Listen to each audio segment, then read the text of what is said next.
这个女人惊讶地发现一只流浪狗躺在她的门阶上。当她去准备食物的时候，她吓了小狗一跳。意识到小狗的痛苦，这位女士躲在门后，让狗按照自己的节奏吃东西，感觉很安全。也许是脸的问题，因为这只小狗后来被救援人员送到了医院。然而，小狗似乎舍不得离开这个女人，它在去医院的路上一直挣扎着。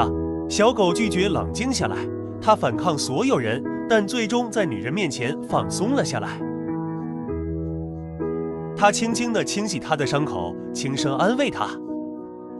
每次小狗看到那个女人，它的兴奋是显而易见的，它会高兴地摇尾巴。从那一刻起，女人和小狗形成了牢不可破的纽带，分享爱和信任的时刻，因为它们